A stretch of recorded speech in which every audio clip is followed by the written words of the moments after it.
দীর্ঘ ৩.৫ মাস পর ঢাকা বিশ্ববিদ্যালয়ে শ্রেণীকক্ষের পাঠদান শুরু হচ্ছে। এই মুহূর্তে বিশ্ববিদ্যালয় প্রাঙ্গণে আছেন সহকর্মী কিশোর জাহান। বিশ্ববিদ্যালয় এলাকার খবরাখবর জানতে সরাসরি যুক্ত হবে তার সঙ্গে। কিশোর, ৩ মাস পর পাঠদান কর্মসূচি শুরু হচ্ছে এবং ছাত্ররা আন্দোলনের মাঠ থেকে আবার ক্যাম্পাসে ফিরেছেন। শিক্ষার্থীরা, শিক্ষক সব মিলিয়ে কেমন পরিস্থিতি দেখতে পাচ্ছেন?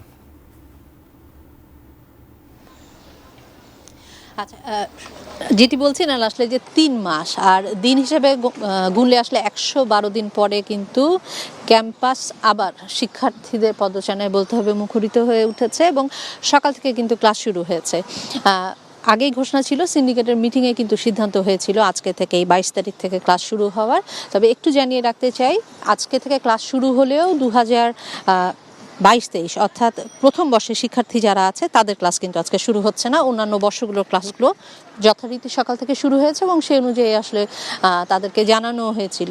প্রথম বর্ষের যে ক্লাসটির কথা বলছি, প্রথম বর্ষের ক্লাসটি আজকে শুরু না হলেও সেটারই আসলে সিদ্ধান্ত হয়েছে ৩০ সেপ্টেম্বর থেকে কিন্তু ক্লাস শুরু হবে। এবং আজকে যেহেতু আসলে ছাত্র জনতার গণ অভ্যুত্থানের পরে, একটা আন্দোলনের পরে ক্লাস শুরু হলো, শিক্ষার্থীরা আবারও তাদের আসলে মূল যে কাজ পড়াশোনা, ক্লাসে ফেরত যাওয়া, সেই কাজটি যেহেতু আজকে দিন থেকে শুরু হলো, তো সব মিলিয়ে কিন্তু বলতে হবে সকালটা শিক্ষার্থীদের জন্য যেমন একটু অন্যরকম, শিক্ষক যারা আছেন তারাও আসলে বলছিলেন আমাদেরকে আজকে সকালবেলা সিন্ডিকেটের সভার মিটিংয়ের পরে ওনারা আসলে পায়রা উড়িয়ে, আজকে যে শান্তির প্রতীক পায়রা সেটা উড়িয়ে কিন্তু আজকে দিনের সূচনাটা করেছেন।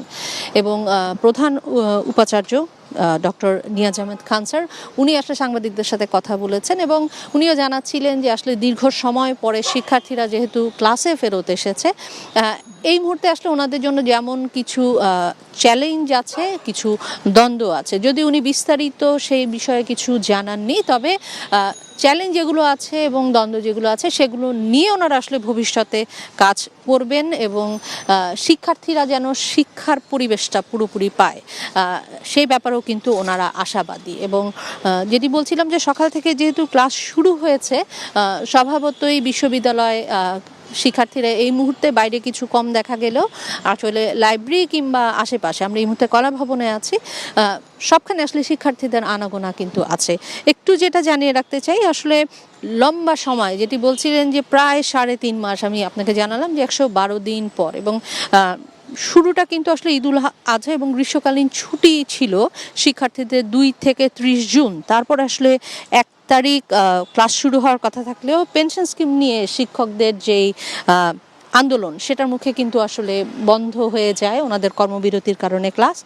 আর তার পরবর্তীতে আসলে আওয়ামী লীগ সরকারের বিরুদ্ধে, ফ্যাসিস্ট সরকারের বিরুদ্ধে যে আন্দোলন, সব মিলিয়ে ১৭ তারিখ কিন্তু ১৭ জুলাই বলতে হবে যে অনির্দিষ্টকালের জন্য ঘোষণা আসে কিন্তু সেই ক্লাস বন্ধের, এবং সেই ক্লাস খুলল আজকে। তো সব মিলে আসলে শিক্ষক যারা আছেন তারা আশাবাদী এবং শিক্ষার্থী যারা আছেন তারাও আসলে বেশ উচ্ছ্বসিত, কারণ শিক্ষার্থীরা জানাচ্ছিলেন যে ক্লাসে ফেরার সময় হয়েছে এবং তারা ক্লাসে ফিরতে চান।